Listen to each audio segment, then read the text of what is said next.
Pauwi na ako galing Kembot. Very gloomy yung day to day. Nakaka-depress. Ito yung ayoko pag winter. Nadidepress ako pag winter kasi walang araw. Tapos parang hindi ko alam yung mga kahoy, puro patay. Hindi naman siya patay, walang dahon ba? Parang walang buhay ang paligid kasi nga winter. Baka umatake ulit yung depression ng anxiety ko nito. Pero it's okay. God is good.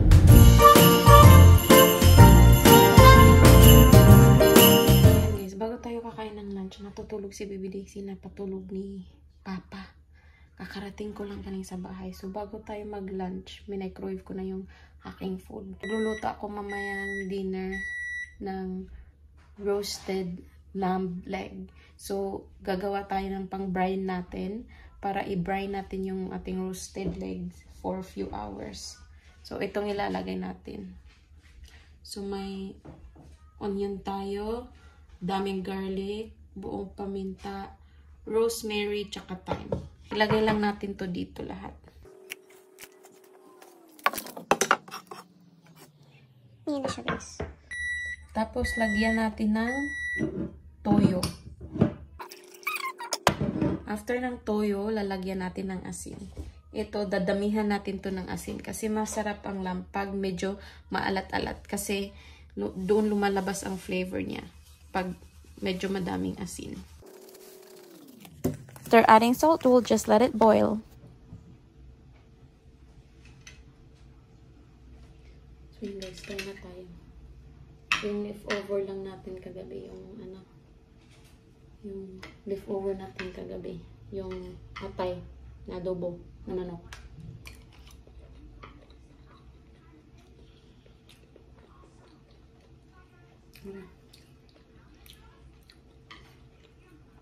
Mababa busis ko kasi natutulog si Baby Daisy.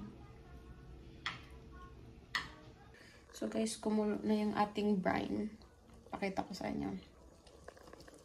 Ayan. So, ang gagawin natin, dadagdagan na natin ng malamig na tubig. Kasi kailangan malamig, hindi mainit pag ilagay natin yung meat. Kasi maluluto yung meat. Tapos, lalagyan natin ng, i-feel ko muna kung okay na to. Lagyan ko pa ng ice cubes para hindi siya malamig.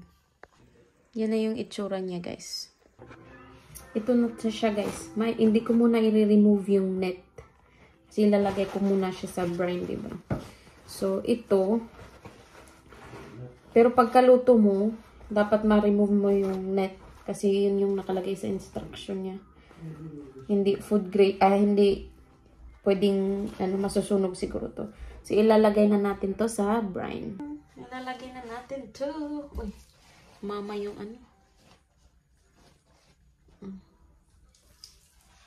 Yan. Sana magkasya to. Ay, sakto ra gid guys. Kukunan ko ng kaunti. Nakunan ko na to ng kaunti. Tatakpan na lang natin to.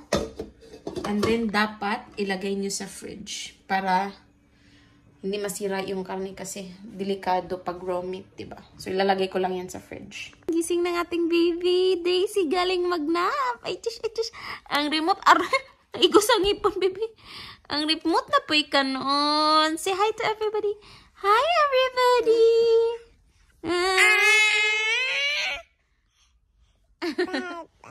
Huh?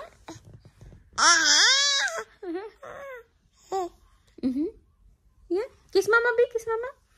Baby, kiss mama. No. Kiss mama, please.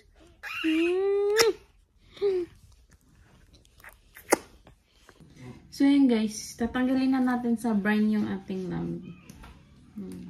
Tatanggalin ko lang tong netting kasi hindi siya pwede for cooking. And then, mga to siya, mga 4 hours nakababad sa brine. Kasi mga 1 o'clock ko ata ito nilagay. 1 and then 4. Almost 5 hours pala. So, ayan yung itsura niya. Oh. Kasi tinanggalan ito ng buto. So, boneless ito. Ayan. Kita ko na sa'yo ang ilalagay ko sa ating lamb. So, rosemary, tsaka thyme. Lalagay natin ganyan. Pag ganyan lang. Tapos, onion. White onion. Para bang naglilitsyon ka lang. Ayan. And then, garlic. Ayan. Ito na, garlic. Tapos, butter. Sa loob din yan. Kahit dalawang lang na ganyan na butter. Tatluhin na lang natin para walang ano. Ayan. And of course, black pepper. Ayan. Sa loob, guys. And of course, let's not forget salt. Lagyan nating salt sa loob.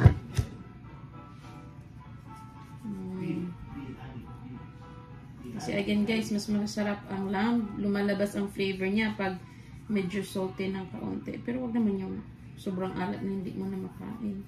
Tapos ngayon, itatuway na natin yan. Para ano, mag-close siya.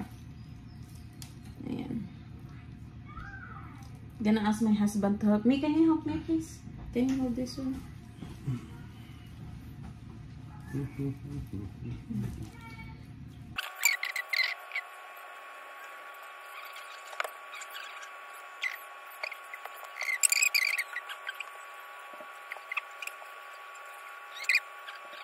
Ito na yung itsura niya, oh.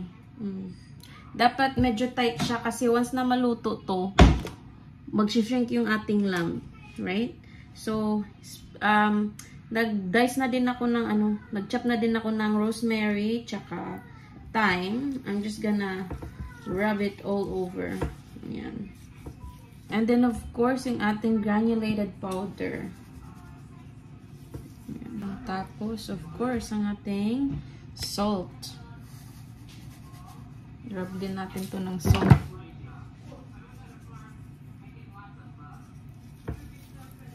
After ng salt, hindi natin kakalimutan ng ating black pepper. Of course. Damihan din natin to para masarap. Hindi natin itatapon yung brine natin kasi ilalagay natin to sa ating pan na paglulutuan ng ating roast lamb. So, lagay lang natin yan dyan. Pati yung, ano guys, yung mga ito, ilagay natin dyan kasi it will add more flavor. So, ang roast lamb natin, we will be cooking it in the oven, roast, for 325 degrees Celsius. So, ano to, 25 minutes per pound. Tapos, itong, ano natin, itong roast lamb natin, how many pounds, mahal? So, our lamb is about 5 pounds. So, i-ano natin yan ng mga 1.5 na lang, 1.5 hours. So, guys, kakain lang ako ng leftover na fruit salad natin. Ito. Hindi ko na nag-vlog yung ano. Pumunta kami ng grocery store kasi bumili kami ng twine tsaka veggie para sa roast lamb namin. Nagmamadali kasi. Hindi nandun namin sinama si Daisy. What's that? Hmm? Okay, come. Okay, let's get it. Ngayon guys, papahiran lang natin tong ating lamb ng melted butter. Ayan. So, binake ko siya for half an hour. And then ngayon, after half an hour, papahiran natin ng butter para mag-crispy ng ano, mag-crispy yung labas ng ating roast lamb. So guys, habang nag-roast yung ating lamb, paparisan natin ng veggie yung ating lamb. So, gagawa ko ng roasted carrots and asparagus. Ayan. So, itong carrots, hiwain lang natin to ng pahaba. Okay? Roasted potatoes din sana gagawin ko. Kaso, para hindi na ako magluto ng separate para kay Baby Daisy, gagawin ko ng mashed potato. Tapos itong asparagus, guys, hiwain lang natin yung part na matigas. Itong part na to, itong white na part na yan. Hiwain lang natin yan. Hindi natin yan isasali kasi matigas yan. So, yan guys, nilagay ko na sa ang ating potato. Lagyan lang natin ng diced onion. We'll just keep it simple kasi malasa yung ating roast beef. Parang natikman. So, yan. Lagyan lang natin yan ng onion. Tapos, a little bit of our minced garlic, of course. Ayan. And then, we'll just let it boil and cook. Pwede nang hindi, yan. Yan. Ayan, guys. Ibabrush ulit natin to ng butter. Yung timer ko, hindi ko pala na-set. Hindi ko alam kung half an hour na ba or less than half an hour. So, ang gagawin ko na lang, kukunin ko itong ating roast lamb. Ayan. At hinay. Tapos, babaliktarin ko na lang to para mag-toasted yung isang side. Tingnan nyo guys. So far, it's looking good. Look. Woohoo! Woohoo! Okay. Baliktarin natin to. Yeah, later. Kasi I still have to roast the other side. Yan. So, as you can see, guys, tingnan nyo yung kabila. Hindi pa siya masyadong roasted or toasted. Yan. So, bago natin lagay sa oven, papahiran ulit natin to ng butter. Tapos, make sure na natin na ma-set yung timer natin, guys. So, another half an hour na naman to. So, lulutuin ko na lang to siya ng 2 hours in total. Alam ko naman kung anong oras ko to siya nilagay sa oven. Kaya okay lang. Ayan. Tapos lagay na. So, yun guys. We only have half an hour left to cook our roast lamb. So, ang gagawin ko, lulutuin ko na tong ating veggies. Ayan. So, this is every busy mom's dream to have 2 burners sa kanilang oven. Yung oven ko pwedeng magluto ng ibang temperature sa taas, pwede ibang temperature sa baba. Pakita ko sa inyo. Ayun guys, as you can see, naka-roast yung ating lamb dyan sa 325. Tapos sa baba naman is bake para sa ating veggies. Hintayin ko lang yan na maging 350 degrees. Tapos ilalagay na natin ang ating veggies sa oven. Siyempre, habang hinihintay natin maluto ang ating food, hugasan natin yung mga nagamit natin na pangluto. Sasabunan ko na to. I-rinse ko na lang.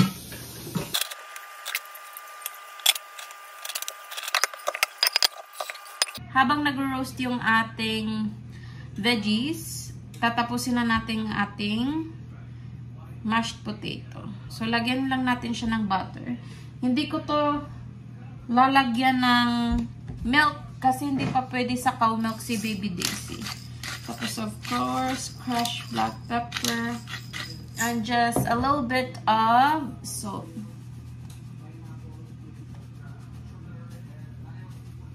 Yan. May sabaw pa tong kaunti galing sa pinagboilan natin. Kasi, alam kong hindi ko siya malalagyan ng ng cow's milk. So, imamash lang natin to siya. Ang gusto ko sa mashed potato, wala kasi akong pang-mash ng guys, potato. Pero, ang gusto ko sa mashed potato, hindi ko siya gagamitan nung pang-mash potato na mashed potato. Yung pang-mash ng ganun sa mashed potato. Kasi, ayaw ko nang masyadong mushy yung ating mashed potato. Gusto ko yung may kaunti pang may kaunti pang buo-buo ba. Ano na yung itsura ng mashed potato natin, guys. Tatakpan ko lang to. Iwan ko muna to sa pot to keep our mashed potato warm. So, ayan guys. Habang naghihintay tayo sa ating food na maluto, nag-request ang aking bana, magluto daw ako ng cookies. Ang tagal niya itong request. Ngayon ko lang pa talaga magawa. Kasi, very good siya last week. Naglinis siya ng bahay, naggawa ng laundry. So, gagawa na natin to. Gawa natin na siyang cookie. So, itong gagamitin ko, Betty Crackers. Ready mix na siya na pang cookies. Actually, dala to ng pamangkin ko, si Gian. Pumunta siya dito. Nagdala siya dito kasi gusto niyang mag-bake ng pancake. Nakalimutan, guys. Tapos, every time na pumupunta ako sa kanila, nakakalimutan ko din nadalhin. So, lutuin ko na lang. So, ayan. Gawa tayo ng, ito, melted butter, half a cup. Room temperature siya. Na softened butter. Ayun, nag-melt na talaga siya. Tapos, itong ating chocolate chip na, ayan. Buong buong, so, ayan, may flour na siya, tapos mix na siya with, chocolate chip. Ayan. Tapos, lagyan natin ng isang itlog. Tapos, imimix lang natin to siya. Ayan. So, guys, i-double check lang natin ang ating lamb kung luto na siya. So, i-check natin. Dapat 145 degrees Fahrenheit for medium well done. Medium well done natin kasi kakainin ni Baby Daisy. So, check natin. Perfect. 145 ang temperature. No, that's good because Daisy's gonna eat it. Doesn't matter. Then we'll also suffer with some tough meat. She gotta adapt. So, yan guys. Bago natin i-prepare yung, i-prepare na ng husband ko yung table natin. So, yung ating cookie, i-ready lang natin ito siya para ma-bake natin while we're eating. So, ayan guys. Okay na. I-bake ko lang to ng 350 degrees for 20 minutes. Yan guys, luto ng ating roasted lamb. Yan. With tzatziki sauce. And ito na yung ating mashed potato. Ayun kay Baby Daisy, carrots and asparagus. Lalagyan ko yan siya ng mashed potato. Yung kay Daisy guys, tinanggalan ko ng balat ng patatas. Wow! Perfect siya guys. Medium well done. Kasi kakainin to ni Daisy din eh. Kaya dapat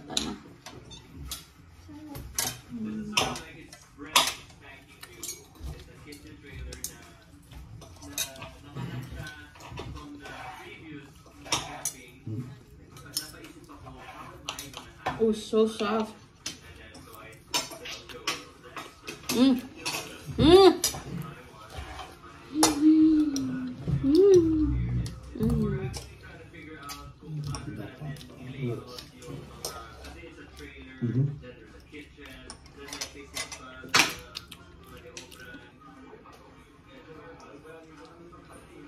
Are you going for the viewing live tomorrow, no? Huh?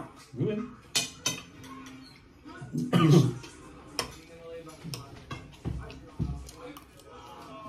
Tapos na ang ating cookie guys. Wala siya shape kasi maliit lang kasi yung pan ko. So okay lang. Kami lang naman kakain. Hindi naman ito bibenta.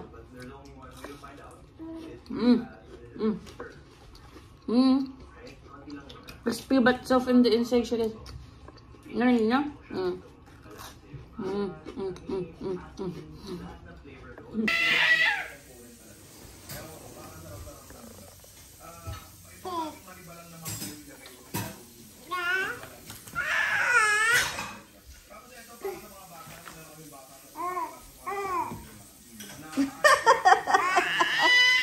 Yeah.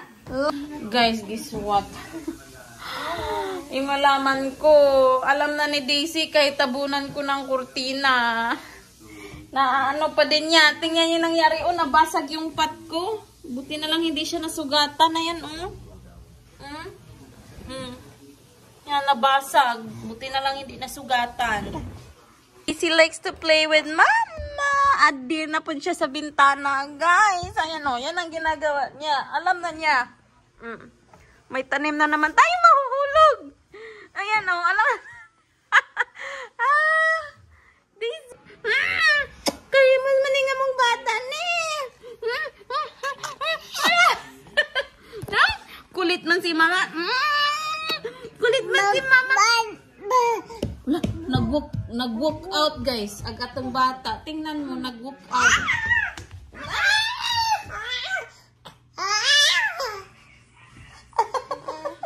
Ayan, guys. Buti na lang hindi talaga natamaan yung paa ni Daisy. Nabasag pa. Lipat ko na itong mga halaman ko. So, guys, nalipat na yung aking mga halaman. Nainis na sa akin yung banak ko. Yung asawa ko kasi. Hindi ko kasi maabot siya yung pinano ko. Tapos sabi ko, turn it, turn it, turn it, turn it. Move to the left, move to the left. Pakita ko sa inyo. Andyan na siya, guys. Yan. Hindi ko alam kung maaabot yan ng araw. I'm scared. He might die. Pero may bintana naman dito sa kusina. Yan, no. Hindi ako sure kung aabot yung araw dyan kasi medyo mataas pa yung doon eh.